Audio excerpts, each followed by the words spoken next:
काशी में मुक्ति की कामना उपेक्षित नहीं है, निष्काम भावना की भी कोई आवश्यकता नहीं है।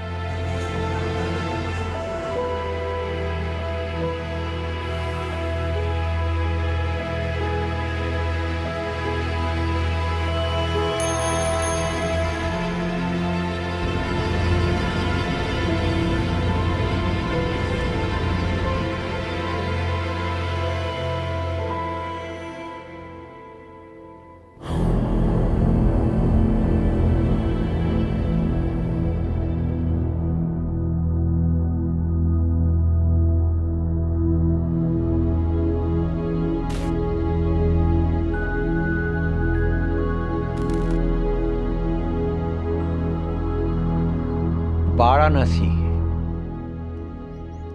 वरुणा नदी और अस्सी नदी के बीच में बैठे हुए शहर को वाराणसी बोलते हैं। इसका प्राचीन नाम बनारस भी है और इसको काशी भी बोलते हैं।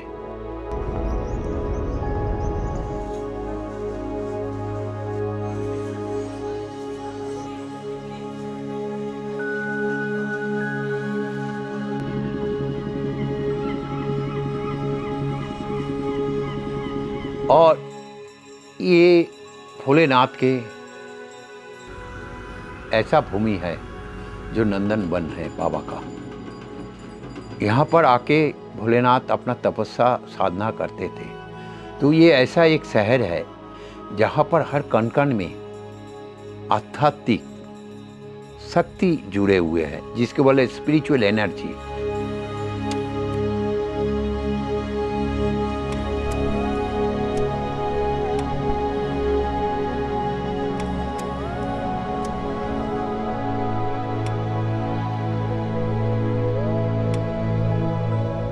भगवान विश्वनाथ की सेवा करते हुए फ्रॉम जनरेशन टू जनरेशन यह हमारा ट्रेडिशन जब से चलता आ रहा है। हमारा यही अनुभव है कि हमारा सर्वतोभावेन कल्याण ही हुआ। हमें ज्ञान भी मिला और हमने वो ज्ञान प्रदान भी किया।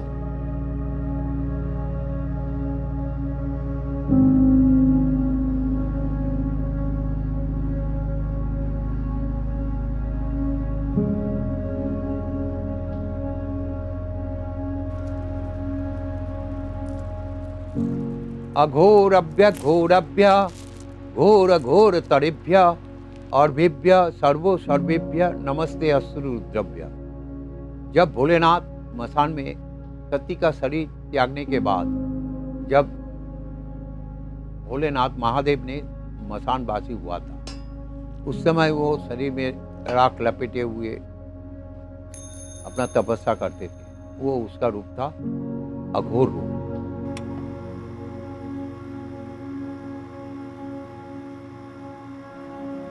सात्विक अघोरी मिलना मुश्किल है, लाखों में एक मिलेगा, जिसमें हम एक हैं।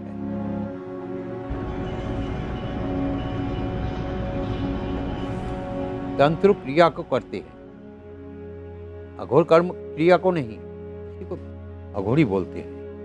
तंत्रों के ऊपर अघोर होता है जो क्रिया रात 10 बजे के बाद किया जाता है, दिन में नहीं होता है। जो असली अघोरी है वो कभी दिन में क्रिया नहीं करेगा, रात को क्रिया। वो अगर सुबह से तैयारी करेगा तो वही रात हो, जब तक अंधेरा नहीं होता है वो पूजा पाठ नहीं कर पाएगा।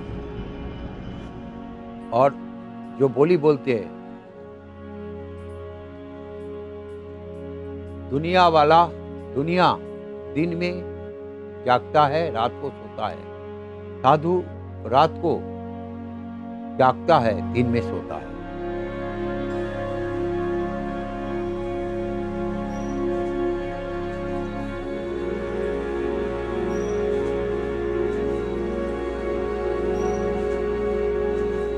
मेरे पास पैसा नहीं रहता है, हम खरीदते रहते हैं, खिलाते रहते हैं। तो मोक्ष प्राप्ति सबसे बड़ा चीज है, इससे बढ़कर और कुछ नहीं। जो साधु है, और ये मार्ग में आने के लिए बहुत तपस्या करना पड़ता है।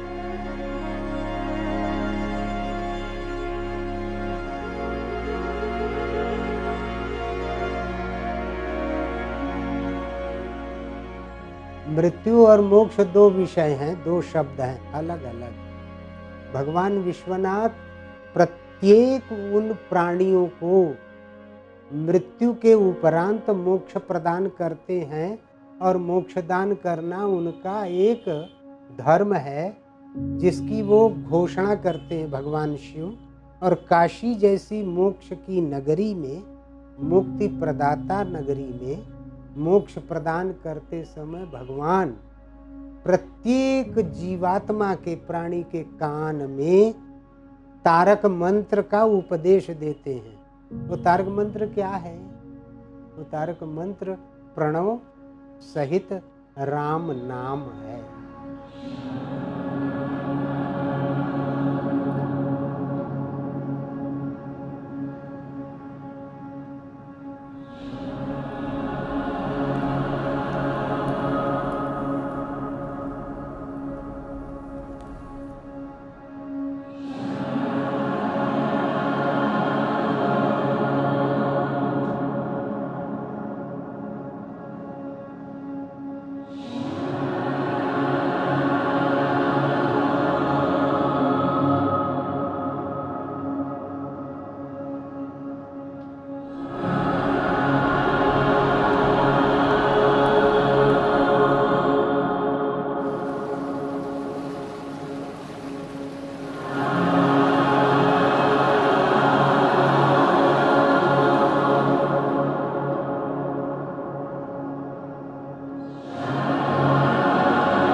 ये काशी का मणिकर्णिका तीर्थ है।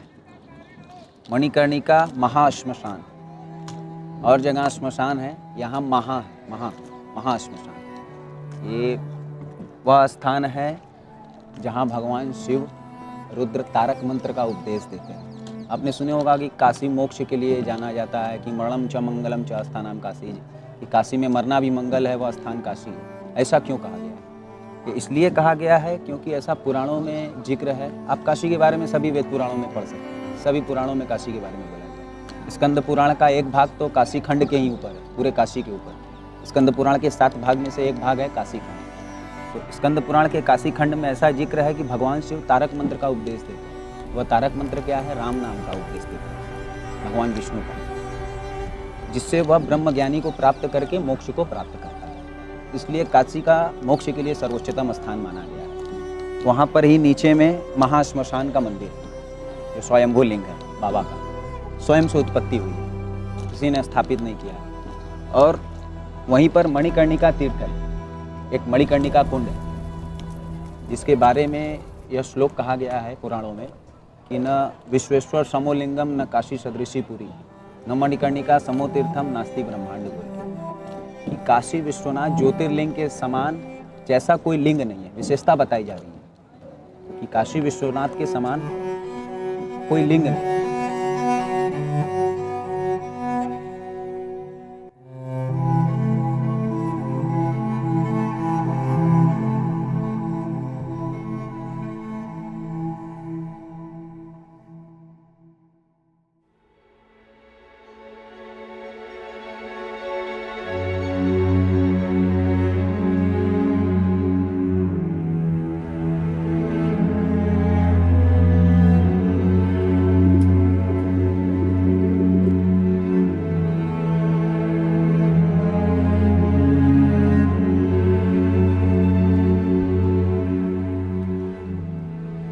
काशी में जन्म लिए यही हमारा सौभाग्य है। इससे ज़्यादा और हम क्या कह सकते हैं कि जहाँ लोग मरने की कामना करते हैं वहाँ हमने जन्म लिया।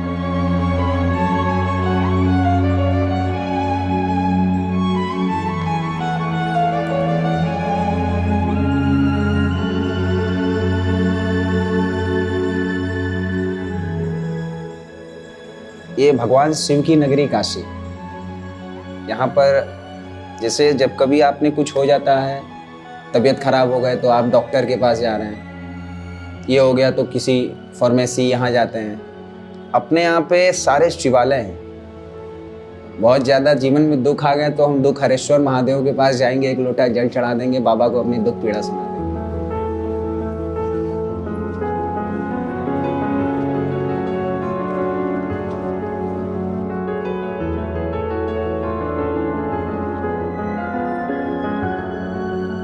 दूसरी सबसे बड़ी चीज़ कि बचपन से ही हम एक टूरिस्ट गाइड बनना चाहते हैं। I wanted to be a tourist guide, like exploring things to the people who does not know about it. लोगों को काशी के बारे में बताना, इस पहचान के बारे में बताना, यहाँ का क्या इतिहास है, ये हमारा एक पैसन रहा है शुरू से।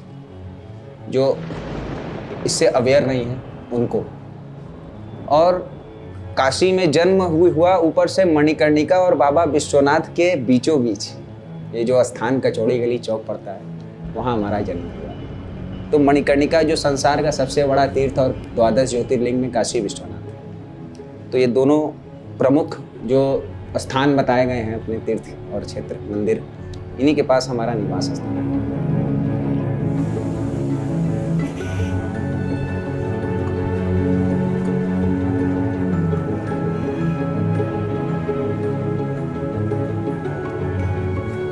काशी में मुक्ति की कामना उपेक्षित नहीं, निष्काम भावना की भी कोई आवश्यकता नहीं। पुण्य कम, योगाभ्यास इत्यादि हो या ना हो, केवल काशी में मरने मात्र से ही मोक्ष प्राप्त हो जाता है, अर्थात मुक्ति मिल जाती है। यही काशी की विशेषता है।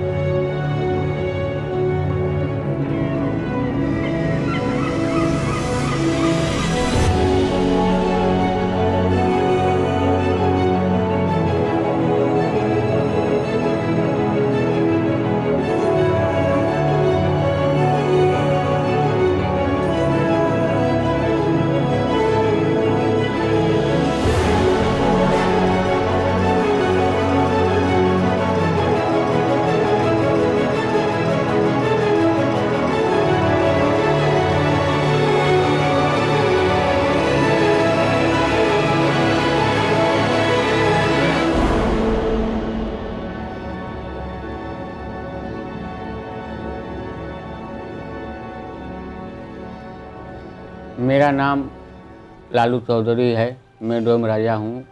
मेरे मामा जी यहाँ के राजा थे, स्वर्गीय जगदीश चौधरी।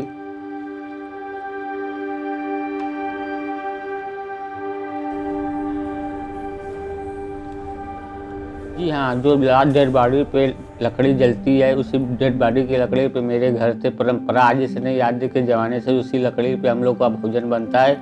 उसी भोजन से हम लोग खाते, ना गैस, ना चूल्हा, ना स्टोव का इस्तेमाल नहीं करते। हम लोग के बाप दादा पूर्वज लोग जो शुरू से इस्तेमाल मुर्दा की लकड़ी से, जली हुई लकड़ी पे भोजन आज भी मेरे घर उसी लकड़ी पे बनता है, आज भी बनता है।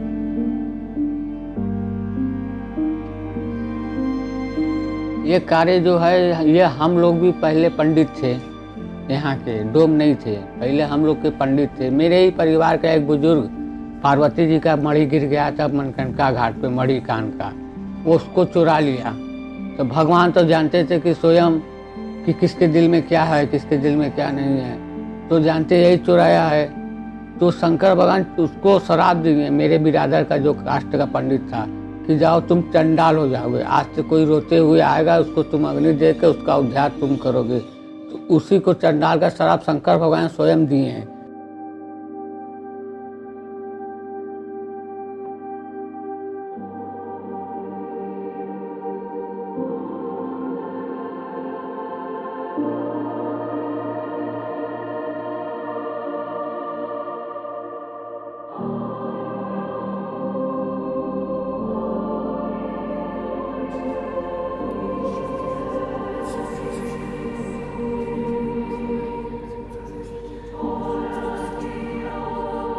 ये वेद जो है इतना प्राचीन है, और वेद को पढ़ने के लिए बचपना चाहिए।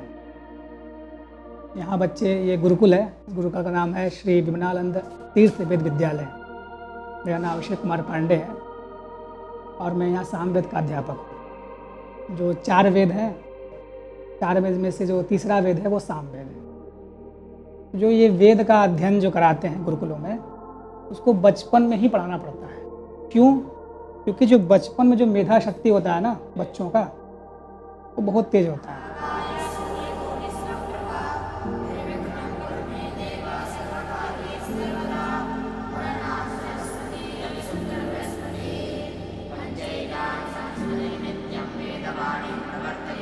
दूसरा क्या है कि वेद जो है ना भगवान है, भगवान के स्वरूप हैं। भगवान को आराधना करने के लिए हमें मन से, तन से, सबसे शुद्ध होना पड़ता है। ये जो बच्चे होते हैं ना, वो मन से भी शुद्ध होते हैं, तन से भी शुद्ध होते हैं। उनके मन में कोई चोर नहीं रहता। जब उनको हम लाएंगे पढ़ाने के लिए यहाँ पर, तो उनका उद्देश्य बाकी चीज़ों में नहीं रहेगा। बड़े को पढ़ाने के लाएंगे तो उनके में एक उद्देश्य रहेगा, एक लालच रहेगा कि ये इसको पढ़ने का मुझे ये करेंगे, ITI करने के बाद मैं ये जॉब करूँगा, इतना पैसा कमाऊँगा। लेकिन छोटे बच्चों को लाएंगे, 8 साल की उम्र के बच्चों को, उसके मन में ये नहीं रहेगा कि मुझे ये करने के बाद ये करना है, ठीक है। उसके बाद उनको परंपरा को बताया जाएगा, अपना परंपरा क्या है। वेद से पहले गायत्री है, संध्या है, ये सब सिखाया जाएगा। सिखाने के बाद क्या है, उनके अंदर जो मन तन जो है अच्छे से पवित्र हो जाएगा, तब वेद को पढ़ाया जाएगा, तब वेद आएगा।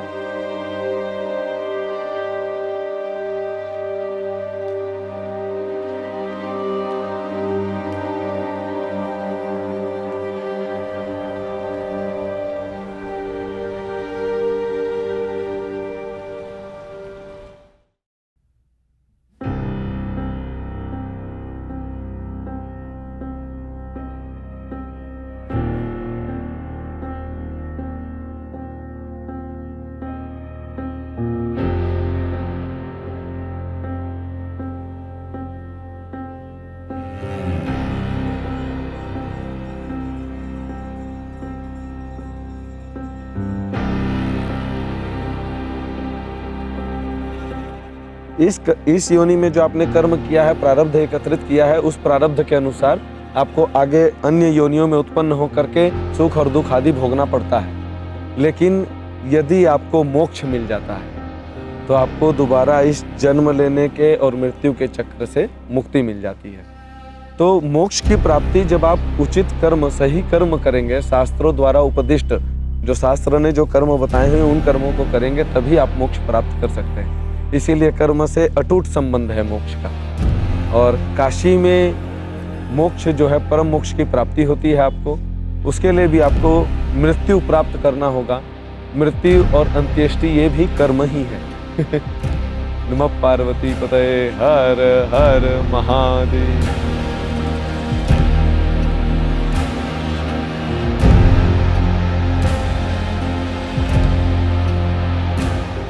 विषय में हमारे शास्त्र कहते हैं सारे देवता हैं, एक शिव जी ही महादेव हैं। इनके साथ लगा हुआ है एक ऐसा नाम, Mahadev the great God. Mahadev का अर्थ हुआ great God.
Pieces beneath the sands of time.